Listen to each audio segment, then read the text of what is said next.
Now it's Ask the Dietitian with Sally Sawaya from Sally's Diet Right. Sally Sawaya is here. Welcome. Good morning, guys.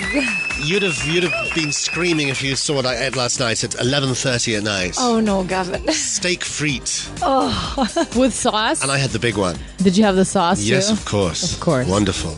صحتين. So today you have to go to the gym, Gavin. Oh, yeah, I will. Don't worry, I will. So welcome Sally Sawaya from Sally's Diet Right. If you have a question for Sally, our WhatsApp number 03-887-000. And how's everything going at Sally's Diet Right? Great, Gavin. Great.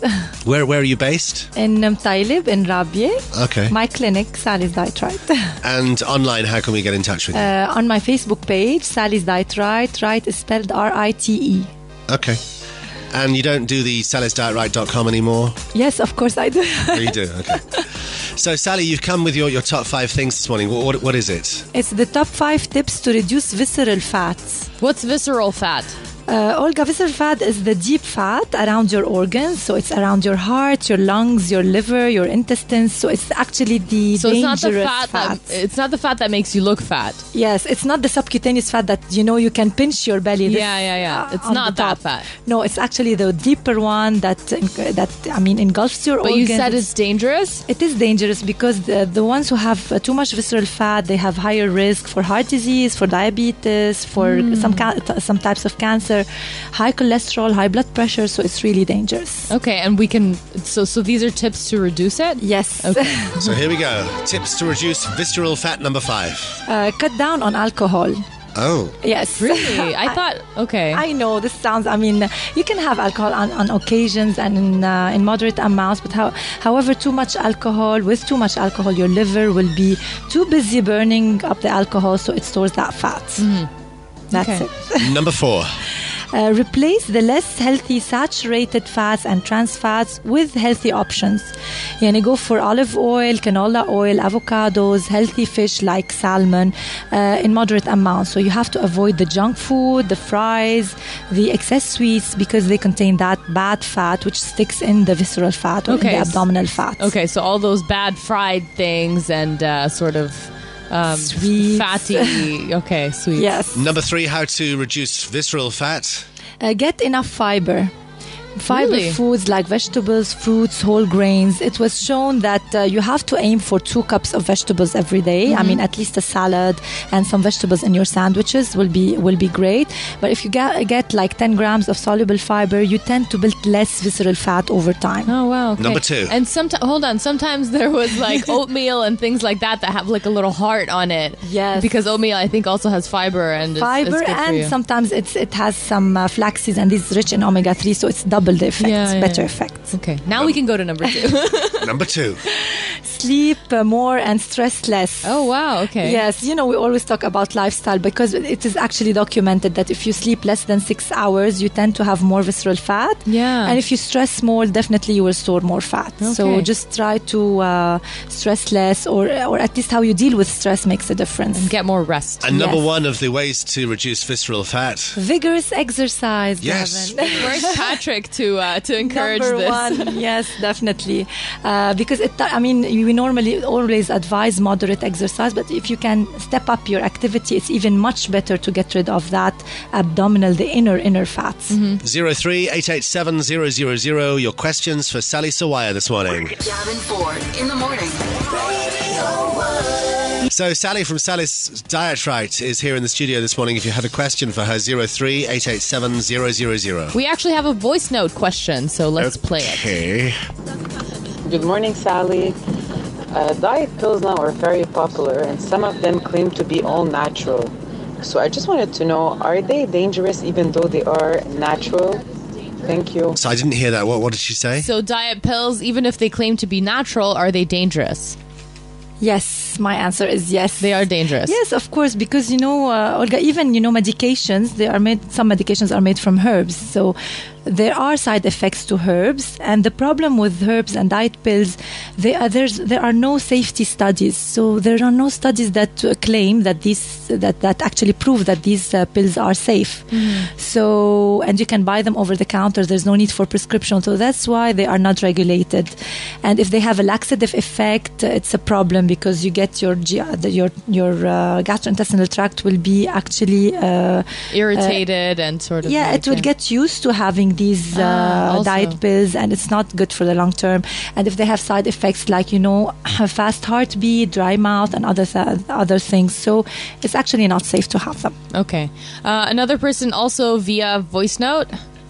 Oh, okay. They're not working very well, these voice notes. So it was something about cholesterol, but I didn't hear the exact question. Hey guys, I just got my cholesterol test. Is it considered very high? And how can I lower it? Oh, so he sent a picture of it. Oh, okay. I was wondering what he sent a picture of, but we can't actually zoom in, so we can't tell cholesterol total. Can you see? It's minuscule. I think it's borderline, but we should be careful. I mean, if the cholesterol level is over 200 milligrams per deciliter, then it's high. Just make sure that you need, I talked about substituting healthy fats for bad fats. Yeah. You need to almost lower it a lot. The fat that's found in animal products like meat, red meat contains a lot of fats. So you need to don't eat meat more than 2 times a week, and it needs to be lean meat. Just focus more on the white meat like chicken and fish. Fish is very healthy. You can have that 2 to 3 times a week, and make sure to avoid junk foods, burgers, fries, and chips and these things. And also make sure to have more vegetables, especially the colored ones are good for your cholesterol. Have a handful of unsalted nuts. They are good for your cholesterol, as well as olive oil and other good fats, but make sure that you take them in moderate amounts. And dairy, and everything that comes from animals, the fat in it can harm your cholesterol, so make sure to have the low fat versions of everything. Okay. 03-887-000, your questions for Sally Sawaya this morning. Maria has a question. She says, I have thick thighs and a slim upper body. How can I lose weight in my thighs? I wish there was a diet that targets one area more than the other, but when you lose weight, you will lose weight all over your body, but eventually it will reach your problem area. So just you have to be patient, and normally some parts of the body, they have more stubborn fat, so eventually you will lose it, and just be patient and make sure you exercise with your diet. Okay. A few questions about what to eat for breakfast. Somebody is asking if it's okay to eat a banana first thing in the morning, and then other people asking about if it's better to eat a manouche za'atar or cheese, which one is more fatty? So definitely it will not be, the healthier option will not be manouche, because manouche, the za'atar manouche contains like 600 to 800 calories, depending on the size. Even cheese also, it's between 700 and 800 calories, depending on the thickness. Yeah, it's like almost half your daily allowance of calories. Yeah. And the white flour, of course, is not good. True, Gavin. The white flour and the fat inside the manouche from the oil or from the cheese, and these have a double effect. They increase your insulin. They like to accumulate fat. Insulin is a hormone that loves to accumulate fat in your body.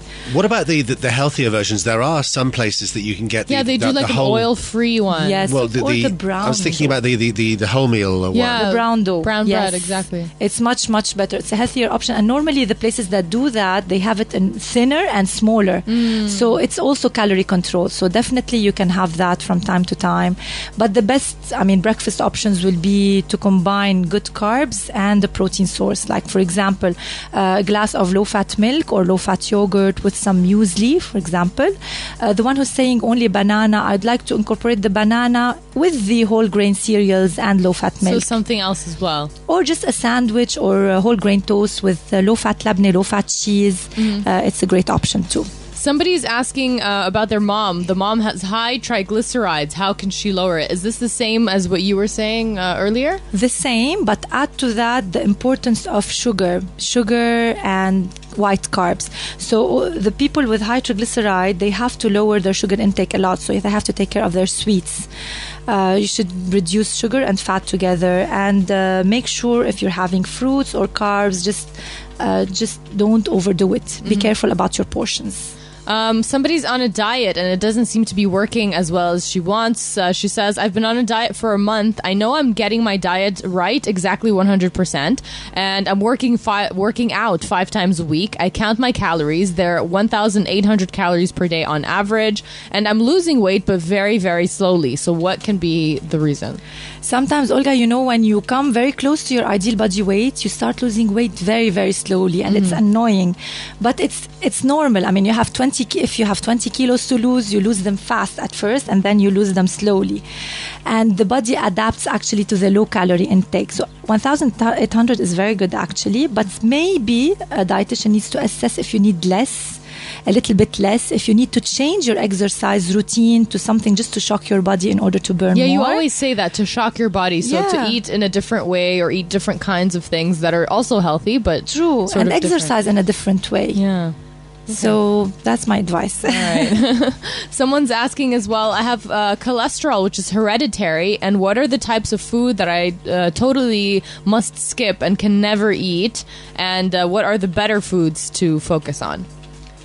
We just talked about the cholesterol foods. Just avoid saturated fat, the animal fat, and make sure you have more vegetable options, vegetarian options.